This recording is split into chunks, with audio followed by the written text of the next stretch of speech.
हरे। सर्वलोकशरण्या श्री शेषात्रिशिखरप्रभो अभयं देहि गोविंद मह्यम दीनाय माधवा. ஆழ்வார்களுடைய அருளி செயல்களான 4000 பிரபந்தம் ஒருவருக்கு தெரிந்திருக்குமோ தெரிந்திருக்காதோ, பலருக்கு திருப்பாவை தெரிந்திருக்கும். திருப்பாவை முழுவதும் தெரிந்திருக்குமோ தெரிந்திருக்காதோ, அதிலே சிற்றஞ்சிறுகாலே வந்துன்னை சேவித்து உன் பொத்தாமரை அடியே போற்றும் பொருள் கேளாய் என்ற பாசுரம் அநேகமாக எல்லோருக்குமே தெரிந்திருக்கும். நான் ஒரு நாள் ஒரு அன்பர் வீட்டுக்கு சென்றிருந்தேன். அவர் காலையிலே அமர்ந்து திருப்பாவை முழுவதும் படித்து கொண்டிருந்தார்.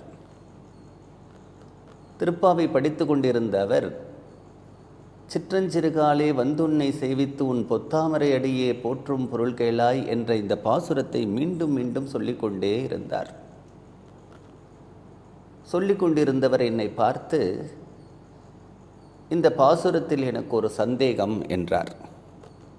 என்ன சந்தேகம் என்று கேட்டேன். எற்றைக்கும் ஏழேழு பிறவிக்கும் உந்தன்னோடு உற்றோமே ஆவோம் உமக்கே நாம் ஆட்செய்வோம் என்று வருகின்றதே, அதில்தான் சந்தேகம் என்றார். இதில் என்ன சந்தேகம் இருக்கின்றது? நாச்சியார் பெருமாளை பார்த்து, எத்துணை பிறவி எனக்கு வந்தாலும் அத்துணை பிறவியிலும் உமக்கே குற்றேவல் செய்ய வேண்டும் என்கின்றாள். குற்றேவல் என்பது என்ன? கோவிலுக்கு தொண்டு செய்ய வருபவர்கள் அந்த தொண்டிலும் எல்லோரும் மதிக்கத்தக்க ஒரு தொண்டினைத்தான் செய்வதற்கு ஆசைப்படுவார்கள். கோவிலை கூட்டுவதற்கோ அல்லது தீவட்டி பிடிப்பதற்கோ இது மாதிரியான ஒரு தொண்டினை யாரும் விரும்பி செய்ய மாட்டார்கள்.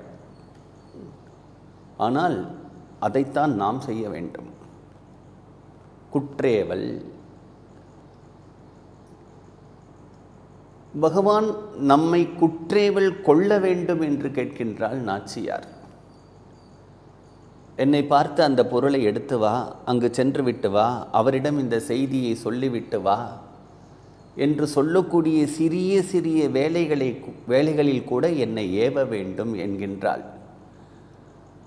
இதில் என்ன புரியாததற்கு இருக்கின்றது என்று கேட்டேன். அதிலல்ல என் சந்தேகம், ஏழேழு பிறவி என்று வருகின்றதே அதில்தான் சந்தேகம் என்றார். அதில் என்ன சந்தேகம் என்றேன். திருப்பாவையில் மட்டுமல்ல, நம்முடைய சமய நூல்களிலே பல இடங்களிலே ஒரு மனிதனுக்கு 7 பிறவி 7 பிறவி 7 பிறவி என்ற வார்த்தைகள் பல இடங்களில் வரும். வீட்டில் கூட நாம் ஒருவருடன் ஒருவன் பேசிக்கொள்ளும் பொழுது, நீ செய்த பாவம் உன்னை 7 பிறவிகளிலும் தொடர்ந்து வரும் என்று சொல்வார்கள்.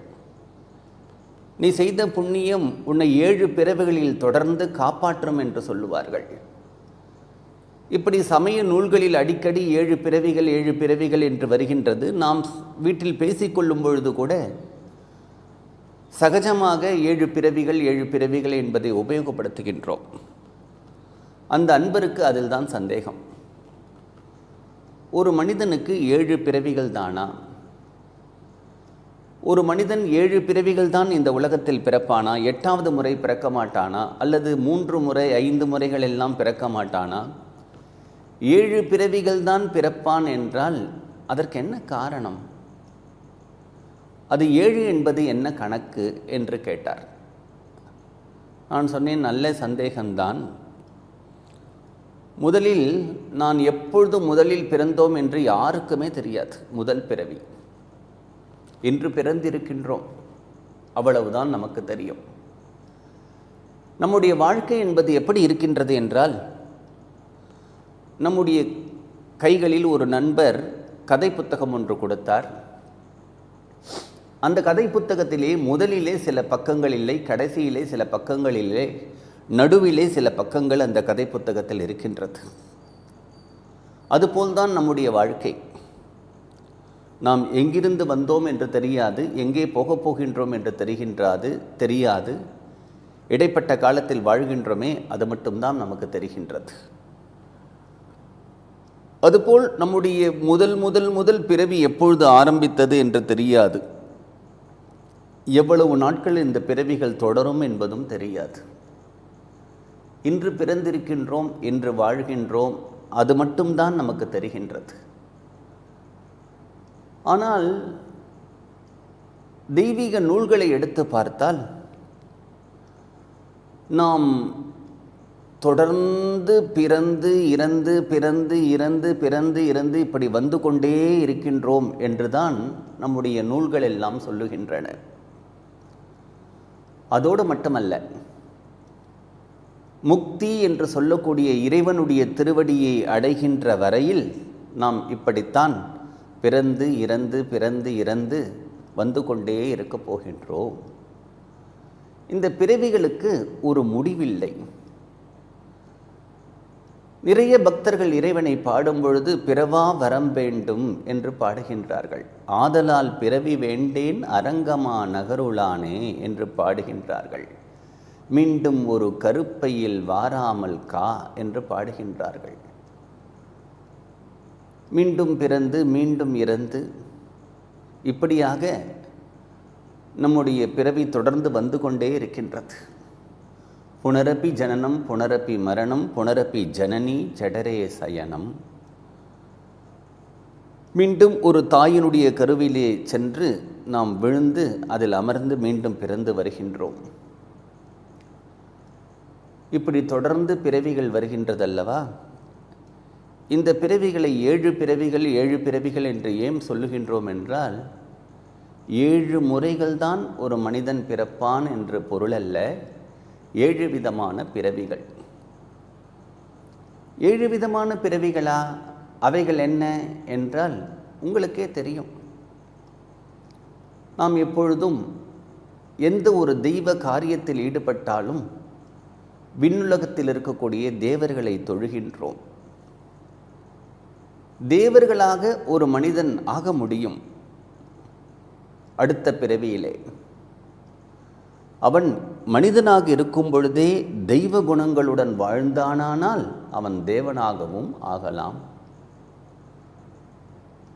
தேவனாக பிறக்கக்கூடிய ஒரு பிறவி, மனிதனாக பிறந்து மனித குணங்களுடன் வாழ்ந்தானால் அவன் மீண்டும் மனிதனாகவே பிறப்பான். மனிதனாக பிறக்கக்கூடிய ஒரு பிறவி. 3ஆவதாக 4 கால்களை உடைய கால்நடைகளாக பிறக்கக்கூடிய ஒரு பிறவி. 5ஆவதாக ஆனந்தமாக பறவைகள் சுதந்திரமாக வானத்தில் பறந்து திரிகின்றனவே, அந்த பறவைகளாக பிறக்கக்கூடிய ஒரு பிறவி. அடுத்ததாக பூமியிலே ஊர்ந்து செல்லக்கூடிய பூரான், பாம்பு, தேல், பள்ளி இவைகளாக பிறப்பது ஒரு பிறவி, ஊர்வன. சில உயிரினங்கள் நீரிலேயே பிறந்து நீரிலேயே வாழ்ந்து நீரிலேயே அதனுடைய வாழ்க்கையானது முடிந்து விடுகின்றது. நீரிலே வாழக்கூடிய உயிரினங்கள். அடுத்ததாக மரம், செடி, கொடி, தாவரங்கள். எந்த ஒரு பிறவி வந்தாலும் இந்த 7ற்குள் ஏதோ ஒரு பிறவியாகத்தான் அது இருக்க வேண்டும். தேவர்களாகவோ, மனிதர்களாகவோ, கால்நடைகளாகவோ, ஊர்வனவாகவோ, பரப்பனவாகவோ, நீரில் வாழக்கூடிய உயிரினங்களாகவோ, அல்லது மரம், செடி, கொடி, தாவரங்களாகவோ நாம் பிறக்க வேண்டும். இந்த 7 இனங்களில் ஏதோ ஒரு இனமாகத்தானே நாம் மீண்டும் பிறக்கப் போகின்றோம். அதைத்தான் நம்முடைய சமய நூல்கள் எல்லாம் 7 பிறவிகள் 7 பிறவிகள் 7 பிறவிகள் என்று சொல்லுகின்றன. நிறைய பக்தர்கள் இறைவனை பாடும் பொழுது, புழுவாய் பிறக்கினும் புண்ணியா உன்னடி என்மனத்தே வழுவாதிருக்க வரந்தர வேண்டும் என்று திருப்பாதிரி புலியூரில் இருக்கக்கூடிய சிவபெருமானை பார்த்து திருநாவுக்கரசர் பிரார்த்திக்கின்றார். அடுத்த பிறவியிலே நான் ஒரு புழுவாக பிறந்தாலும் கூட உன்னை மறக்கக்கூடாது என்று பிரார்த்திக்கின்றார். இதிலிருந்து என்ன தெரிய வருகின்றது? மனிதனாக பிறந்தவன் மீண்டும் மனிதனாகத்தான் பிறப்பான் என்ற அவசியமில்லை. ஸ்ரீமத் பாகவதத்திலும் ஜடபரதர் என்ற ஒரு மகாத்மாவினுடைய சரித்திரம் வருகிறது. அரசராக இருந்த அவர் இறைவனை அடைவதற்காக வேண்டி தவம் இயற்றுவதற்காக தன்னுடைய பதவி, தன்னுடைய மனைவி, மக்கள் எல்லாவற்றையும் துறந்து விட்டு ஒரு அடர்ந்த வனத்திலே தனிமையில் அமர்ந்து பல மணி நேரங்கள் ஜபம், தியானம் இவற்றில் ஈடுபட்டவராக இருக்கின்றார். ஒரு நாள் அவர் ஒரு நீர்நிலையிலே இறங்கி அந்த நீர்நிலையிலே இருந்தபடியே இறைவனை தியானம் செய்து கொண்டிருக்கின்றார். தன்னை மறந்து பல மணி நேரங்கள் தியானத்தில் ஈடுபட்டார். கருவுற்றிருந்த மான் அந்த நீர்நிலையிலே நீர் அருந்துவதற்காக வந்தது. அப்பொழுது அந்த காட்டில் இருந்த ஒரு சிங்கம் கர்ஜனை போட்டது. அந்த சிங்கத்தினுடைய கர்ஜனையை கேட்டு பயந்தது தாய்மான். கர்ப்பம் நழுவியது, குட்டி மான் பிறந்தது, தாய்மான் இறந்தது. நீர்நிலையிலே நீர் அருந்துகின்ற வேளையிலே அந்த குட்டி மான் கீழே விழுந்ததால் அந்த நீரினால் அடிக்கப்பட்டு எந்த இடத்திலே ஜடபரதர் தியானம் செய்து கொண்டிருக்கின்றாரோ அவர் மேலே வந்து அந்த குட்டி மான் மோதியது. தன் உடலிலே படுகின்ற ஏதோ ஒரு பொருளினால் உந்தப்பட்டு தியானம் கலைந்தது. பார்த்தார், சிறிய மான். மானே அழகு, பெண் மான். அந்த மானனுடைய கண்கள் அவ்வளவு அழகாக இருந்தன. அவரை பார்த்து அது கெஞ்சுவது போல் இருந்தது. தூரத்திலே பார்த்தார், தாய்மான் இறந்து கிடக்கின்றது.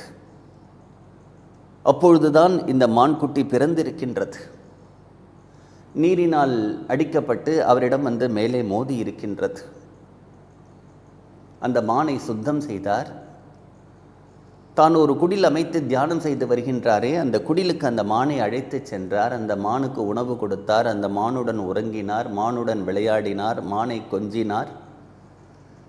சிறிது நேரம் கூட அவரால் அந்த மானை பிரிந்திருக்க முடியாத ஒரு நிலைக்கு தள்ளப்பட்டார். அந்த மானை காணவில்லை என்றால் பரிதவித்து விடுவார். சில சமயம் மிகுந்த மகிழ்ச்சியான தருணங்களிலே இது நாள் வரை நான் செய்த தவம், இது நாள் வரை நான் செய்த புண்ணியம், இது நாள் வரை நான் செய்த ஜபம் ஏதாவது இருக்குமானால் அதனுடைய பலனெல்லாம் இந்த மானை போய் சேரட்டும் என்று ஆசீர்வாதம் செய்து விடுவார். அந்த அளவுக்கு அந்த மான் அவரை மயக்கியது. ஒரு மனிதனுடைய உயிர் பிரிகின்ற தருவாயிலே எதை நினைத்து கொண்டு அவன் உயிரை விடுகின்றானோ அதுவாகவே மீண்டும் பிறக்கின்றான் என்று பகவான் கீதையிலே சொல்லுகின்றான். ராஜ்யத்தை விட்டார், மனைவியை விட்டார், மக்களை விட்டார், புகழை விட்டார், பதவியை விட்டார், எல்லாவற்றையும் விட்டுவிட்டு தனிமையில் அமர்ந்து பல மணி நேரங்கள் இறைவனை தியானம் செய்து வந்த அந்த ஜடபரதரை ஒரு குட்டி மான் மயக்கிவிட்டது. அந்த மானையே சிந்தனை செய்து கொண்டு அவர் உயிரை விட்டதால் மீண்டும் அவர் மானாகவே பிறந்தார் என்று பாகவதம் கூறுகின்றது. இதிலிருந்து என்ன தெரிகின்றது என்றால், மனிதனாக பிறந்தவன் மீண்டும் மனிதனாகத்தான் பிறப்பான் என்ற அவசியம் இல்லை. திருவண்ணாமலைக்கு சென்றால் ரமணாசிரமத்திலே ஸ்கந்தாசிரமம் ஏறுகின்ற இடத்திலே ஒரு சமாதி இருக்கும். அது யாருடைய சமாதி என்றால் அழகான ஒரு மாட்டிற்கு சிலையும் அதில் இருக்கும். ரமணாசிரமத்திலே லக்ஷ்மி என்ற ஒரு பசு இருந்தது. அந்த பசுவினுடைய சமாதி தான் அது.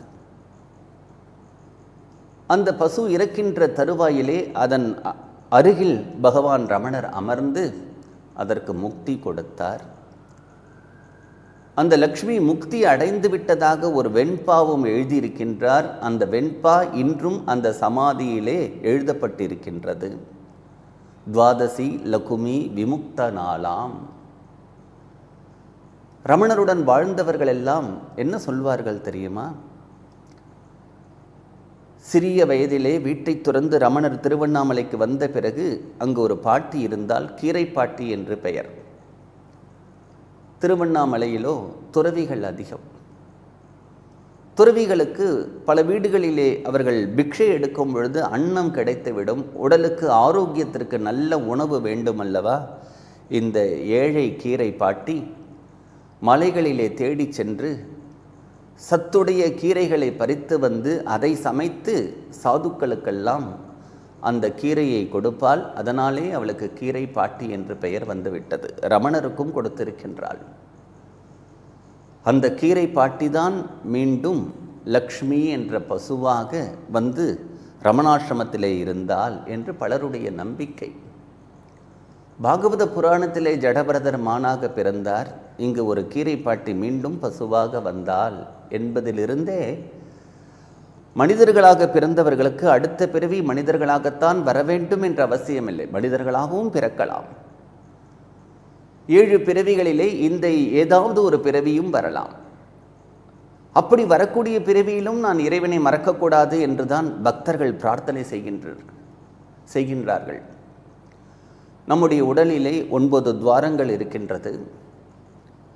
அந்த 9 துவாரங்களிலே காது 2 துவாரத்தையும் ஒரு துவாரமாகவும், கண்களுடைய 2 துவாரங்களையும் ஒரு துவாரமாகவும் நாம் கணக்கிட்டு கொண்டால் 7 துவாரங்கள் உடலிலே இருக்கும். யோக சாஸ்திரங்கள் என்ன கூறுகின்றது தெரியுமா?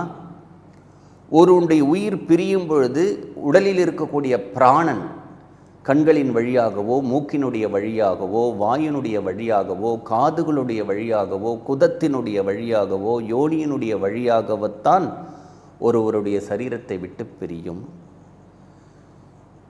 எந்த துவாரத்தின் வழியாக பிராணன் பிரிகின்றதோ அதை வைத்துத்தான் அடுத்த பிறவியிலே அவன் ஊர்வனவாகவா, பரப்பனவாகவா, நீர் வாழக்கூடிய இனமாகவா, தாவரங்களாகவா, மனிதனாகவா, தேவனாகவா என்று தீர்மானிக்கப்படுகின்றது என்று யோக சாஸ்திரங்கள் கூறுகின்றன.